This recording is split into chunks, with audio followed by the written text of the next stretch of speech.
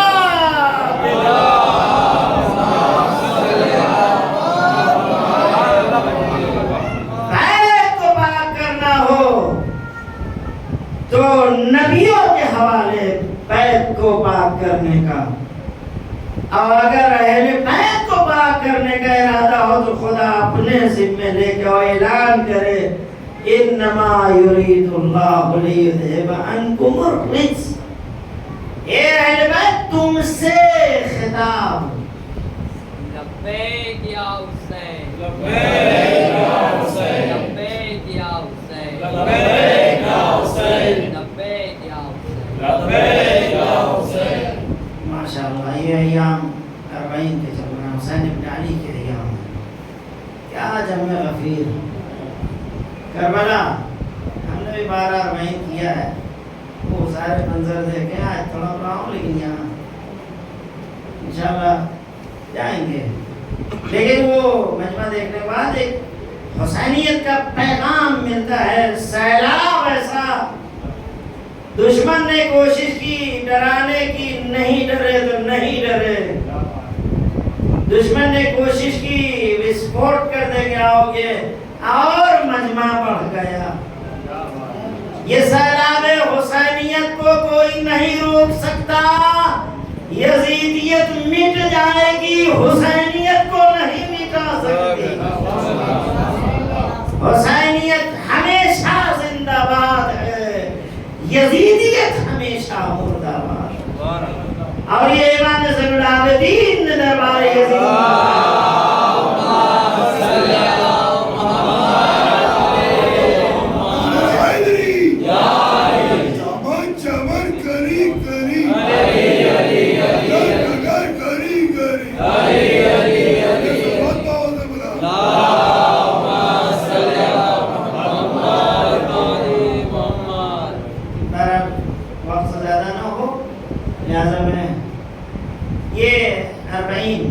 ہے کیا؟ امام حسین کا چہلم. ہاں زینب نے پہلا 40 کربلا کرنے کی تمنا کی تھی تو شاید اسی لیے، اور اس میں پیدل چلنے کا بڑا ماشاءاللہ. دنیا بھر کے شیعہ جا کر وہاں یہ خدمت انجام دیتے ہیں اور پھر دنیا کو بتاتے ہیں دیکھو یہ حسینیت کا پیغام. کل 1400 سال پہلے کچھ کربلا میں حسین والے بن کے آئے تھے، آج اتنے حسین والے بن گئے. کاش واقعی حسین والے بن جائیں تو دنیا کیا، یزیدیت کیا، فرعونیت کیا، ظلم کو ہلا سکتے ہیں. لیکن حقیقی حسین والا بننا کمال ہے. خدا کرے ہم سب کربلا والوں کی سیرت پہ چل کے اور اہل بیت علیہ السلام امام حسین کی سیرت پہ چل کے ہم اپنے کو اس مستقیم راستے پر، صراط مستقیم پر رکھ کر اپنے کو کامیابی کے راہ پر گامزن کریں. پروردگار ہم سب کو توفیق دے کہ ہم واقعی اہل بیت والے، واقعی شیعہ بن جائیں. دنیا ہم کو ختم کرنا چاہ رہی ہے، لیکن ہماری حقانیت کی بنیاد بنا پر ہمیں دنیا ختم کرنے سے عاجز ناتواں ہے. ایک سلام بھیجو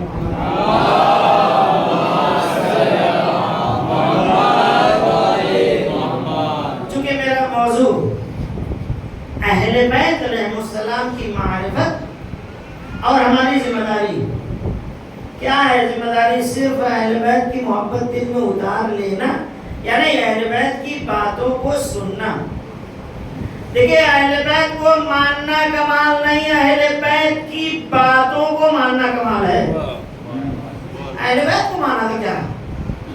اہل بیت کے اندر وہ کمالات ہیں کہ ہم کو ماننا پڑے گا، تب ہمارے ایمان کی پہچان ہوگی.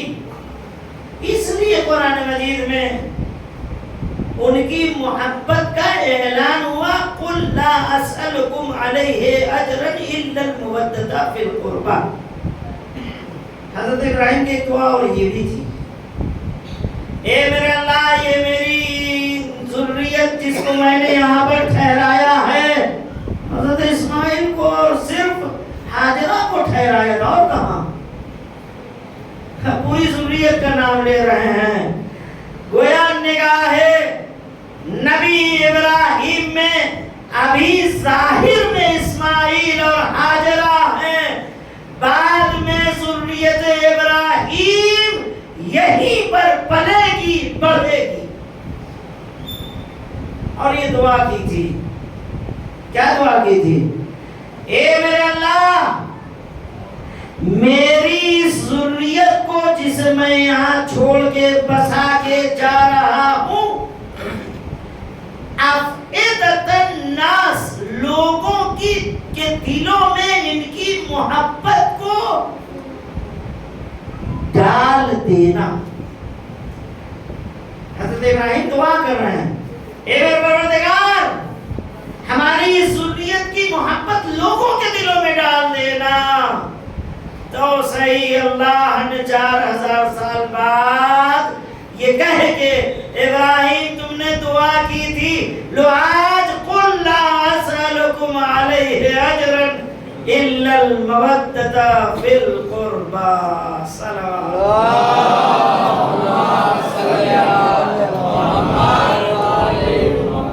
ابراہیم نے بڑی دعائیں کی تھی، چلو ایک دعا اور کی تھی، اے میرے اللہ وَاجْعَلْ لِي لِسَانَ صِدْقٍ فِي الْآخِرِينَ. یہ دعا بڑی خاص ہے حضرت ابراہیم کی. کیا دعا ہے؟ اے میرے اللہ مجھے لسان صدق عطا کر دے، سچی زبان، سچی زبان مجھے عطا کر دے. خدا نے جواب دیا کہ نہیں؟ سورہ مریم کی آیت پڑھیے،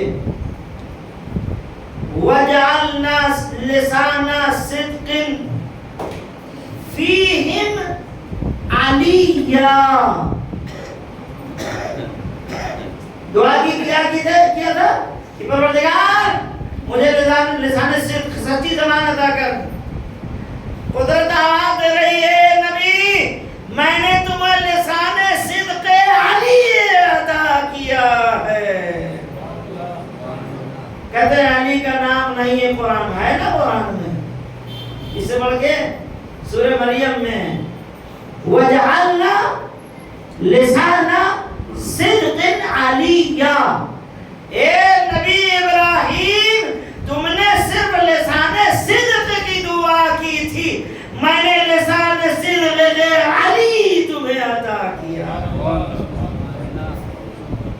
علی؟ جس کی زبان ہی لسان اللہ بن گئی ہو تو لسان صدق بننے میں کیا. علی لسان خدا، لسان اللہ ہے. اچھا لسان اللہ تو ابراہیم اور علی دونوں میں کچھ تشابہ مشابہت بھی پائی جاتی ہے. کہتے ہیں حضرت ابراہیم نے بتوں کو توڑ کر بت شکن اپنا خطاب ٹائٹل لیا تھا، تو یہ تھی وہ علی لسان صدق بن کے آیا. اس نے بھی تو بتوں کو توڑا، بت شکن کہلایا. ابراہیم بھی بت شکن ہے، یہ بیٹا بھی بت شکن ہے، لیکن دونوں کے بت شکن میں فرق ہے۔ انہوں نے چھپ کے بتوں کو توڑا تھا، علی نے کھلم کھلا بتوں کو توڑ کے دوش پیغمبر پر سوار ہو کے اپنی بلندی کا اعلان کیا تھا۔ نام کا علی نہیں، کام کا بھی علی ہوں۔ جب رسول نے پوچھا تھا اے علی کتنی بلندی ہے، کہا میں چاہوں تو اپنے پنجے میں سورج کو بھی لے لوں۔ دوش رسالت پہ چڑھ کے جو سورج توڑ لے، سورج کو اپنے ہاتھ میں لے لے، وہ ماہتاب امامت علی ہے۔ دوش رسالت پر حضرت سلیمان گزر رہے تھے، وہ چیونٹی، اس نے دیکھا چلے جاؤ اپنے اپنے دلوں میں، وہ سلیمان کا لشکر آ رہا ہے، پائمال کر دے گا، رون دے گا، تمہیں ختم ہو جاؤ گے۔ ایک بالکل معمولی وجود مخلوق، چاہے وہ چوٹی کی کوئی حقیقت بھی نہیں سمجھتا، کون سمجھتا کیا، لیکن وہ چوٹی بولی، اور اس بولی کو حضرت سلیمان نے سن بھی لیا۔ جاؤ بلوں میں، ورنہ تم لوگوں کو یہ سلیمان کا لشکر پائمال کر دے گا۔ سن لیا، سمجھ لیے، حضرت سلیمان سب سمجھتے تھے۔ کہتے ہیں اس چوٹی کو اٹھایا، کیا بول رہی ہے؟ یہی کہ جاؤ بلوں ورنہ یہ لوگ تم کو دبا کے۔ اچھا کیوں؟ ارے تم لوگوں کو کیا، یعنی گویا انسانیت کو کس طریقے سے تعارف اس چوٹی نے کرایا۔ ہاتھوں پہ یہ بتا تو افضل ہے یا میں افضل ہوں؟ چوٹی نے کہا میں افضل ہوں۔ کہا کیسے؟ کہا میں نبی ہوں۔ نبی ہو گئے، زمین پہ کھڑو، میں نبی کے ہاتھوں پہ ہوں۔ نبی کے ہاتھ پر چیونٹی آ جائے تو وہ اپنی افضلیت کا اعلان کرے، اور کوئی دوش نبوت پہ کھڑا ہو تو وہ علی اتنا بلند ہے کہ آسمان سے سورج کو اپنے ہاتھوں میں لے لے۔ صلوات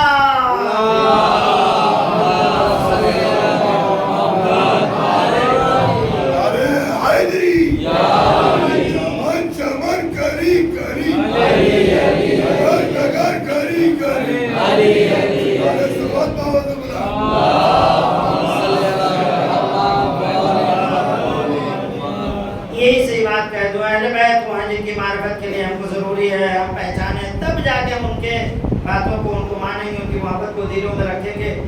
جب ان کی محبت، ان کی ولایت کو اپنے دل میں رکھیں گے تب ہمیں قدر ہوگی ہم ہیں کون۔ مسجدوں میں بیٹھے ہم نہیں سمجھ پا رہے ہیں کون ہے، ماں بارگاہوں میں بیٹھے ہیں نہیں سمجھ پا رہے ہم کون ہیں، علم چوئے میں، اور پھر بھی ہم لوگ بھائی یا تو علم کی معرفت نہیں ہے، یا امام بارگاہ کی معرفت نہیں ہے، فرش اعضا کی عظمت کا پتہ نہیں ہے۔ یاد رکھیے ان جگہوں پر آئیے تو ان کی عظمت، ان کی معرفت حاصل کر کے آئیے، یہاں سے آپ کو اتنی دولت مل جائے گی پھر آپ کو کسی سے دولت مانگنے کی ضرورت نہیں پڑے گی۔ آپ حسینیہ مبارکہ جب آئیے فرش اعضا پہ کوئی دعا تمنا کر کے آئیے، جا رہا ہوں آج حسین ابن علی سے مانگوں گا، آج ابو الفضل عباس سے مانگوں گا، آج علی اکبر سے مانگوں گا، آج علی اصغر سے مانگوں گا، آج جناب سکینہ سے مانگوں گا، آج جناب زینب سے مانگوں گا، آج حبیب سے مانگوں گا۔ کیا حبیب سے مانگیں گے؟ سب لوگ زیارت کے لیے تڑپ رہے ہیں، جو لوگ نہیں جا سکے تڑپ رہے ہیں۔ میں فارمولہ بتاؤں، جو لوگ زیارت کربلا کی دعا تمنا کیے دل میں لیے بیٹھے ہیں، حبیب کو سلام کیجئے اور کہیے آپ کے ہاتھوں میں زائرین کی لسٹ تیار ہوتی ہے، آپ کی سگنیچر ہوگی تو ہم کربلا تمہیں حسین ابن علی کی مظلومیت کا واسطہ، اے حبیب ابن مظاہر تم نے رفاقت اور دوستی کو اتنا قریب کر دیا کہ اس دوستی کو حسین نے سر چڑھایا، اپنے سر پہ حسین نے حبیب کو قرار دیا ہے۔ تو حبیب کو سلام کیجئے، ان کی زیارت کبھی پڑھیے، ان سے کہیے ہم کو کربلا لیکن نہ جائیے کربلا تو کہیے گا۔ وہی لسٹ تیار کرتے ہیں. حبیب کی ہمیں معرفت نہ ہو سکے وہ ابوالفضل عباس کی معرفت. حبیب کی معرفت نہ ہو سکے حسین ابن علی کی معرفت. یہ ایسے غلامی کے درجے پہ ہیں کہ یہ اتنا اختیار رکھتے ہیں جو چاہیں آپ کو دے سکتے ہیں. بعد میں ابوالفضل عباس سے مانگیے, بعد میں حسین ابن علی سے مانگیے. غلام اتنا دے دیں گے کہ آقا سے مانگنے کی ضرورت ہی نہیں پڑے گی. لیکن کیا کریں, ہم لوگ کو معرفت ہی نہیں. امام بارگاہوں میں جب آئیے حسینیہ, یہ حسین کا گھر ہے.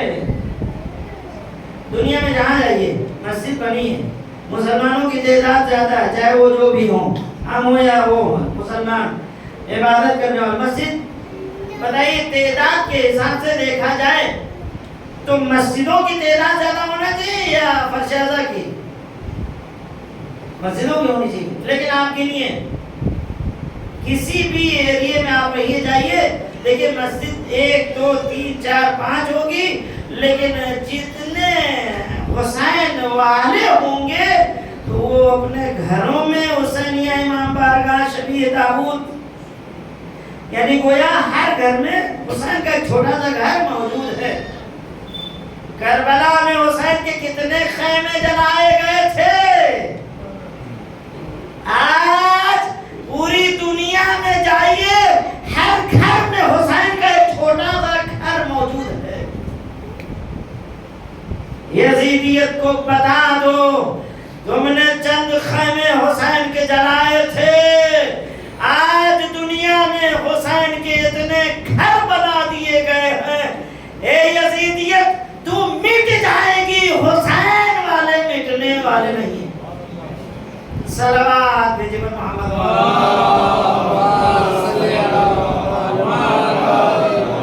تو ہمیں معرفت کی ضرورت ہے. جب کہیں جا کے اہل بیت کی معرفت حاصل ہوگی تو ہم اپنے کو کچھ سمجھیں گے. یہ میسج پیغام ہمارا کہ اہل بیت کو مانا ہے تو اہل بیت کو جیسے ماننا چاہیے ویسے مانیے. حسین کو مانا ہے جیسے حسین کو ماننا چاہیے ویسے مانو. حسین والوں کو جیسے ماننا چاہیے ویسے مانو, تب جا کے تم حسین والے کہلاؤ گے. حسین والے نہیں کہلانا چاہتے ہو, کم سے کم عباس والا بن جاؤ, علی اکبر والا بن جاؤ, قاسم و محمد والا بن جاؤ, تب کہیں جا کے تمہارے اندر کمال ہوگا. اہل بیت کی معرفت جو ہم لوگ کرتے وہ ایسے نہیں. اہل بیت کی معرفت, کل میں نے وہ حدیث سنائی تھی امام جعفر صادق علیہ السلام,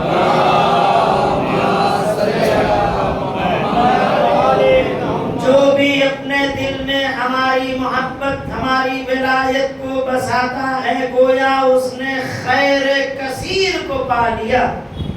اس سے بڑھ کے خیر کیا ہو سکتا ہے؟ اس لیے ہم ہمیشہ آواز دیتے ہیں حیا علی خیر العمل. اے علی کی ولایت کا اقرار کرنے والوں, اے غدیر کے مولا کو ماننے والوں, اذان میں ہم لوگ حیا علی خیر العمل کہہ کے بہترین عبادت کی طرف دعوت دیتے ہیں. صلوات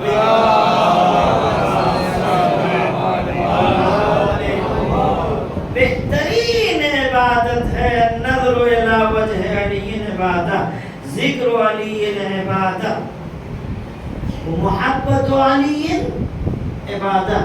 یا علی حبک ایمان و بغضک کفر و نفاق. ایمان کا اظہار کرنا ہے, دکھلانا ہے ایمان, تو علی سے محبت کرو, ورنہ ایمان نہ بتا سکے تو بے ایمان کہلاؤ گے. علی کی محبت مومن بناتی ہے.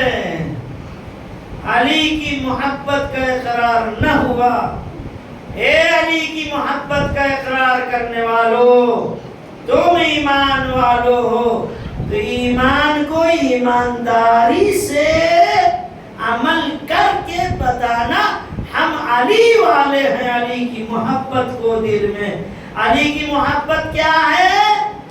گناہوں کو ایسے جلا دیتی ہے جیسے آگ لکڑی کو جلا دیتی ہے، اگر ہم علی کی محبت رکھتے ہیں گناہوں سے اتنا دور ہو جائیں کہ لوگ کہیں واقعی دل میں علی کی محبت ہے، یہ محبت نے آ کر ہمیں گناہوں سے پاک کر دیا، ہمیں گناہوں سے صاف کر دیا۔ اب جب علی والے محبت علی رکھ کے گناہوں سے پاک ہو گئے تو ہمارا امتیاز یہ ہونا چاہیے، ہمارے اندر کوئی کمی نہ ہو، کوئی نقص نہ ہو، جھوٹ بولنے کی عادت نہ ہو، غیبت کرنے کی عادت نہ ہو، لوگوں سے غلط طریقے سے بات کرنے کا طریقہ نہ ہو، لوگوں سے بہترین اچھے انداز سے، بہترین اخلاق سے، بہترین کیریکٹر سے، تاکہ دیکھنے والا یہ کہے یہ امام صادق والا ہے، یہی علی والا ہے، یہی حسن و حسین والا ہے، یہی کربلا والا ہے، یہی 12 اماموں کا ماننے والا ہے۔ اگر ہم اپنے کردار کیریکٹر سے بتا دیں گے تو ہمارے کمال میں اور اضافہ ہو جائے گا۔ ہم نہیں کہیں گے، دنیا ہمیں کہے گی یہ علی والا ہے، یہ اہل بیت والا ہے۔ ایک صلوات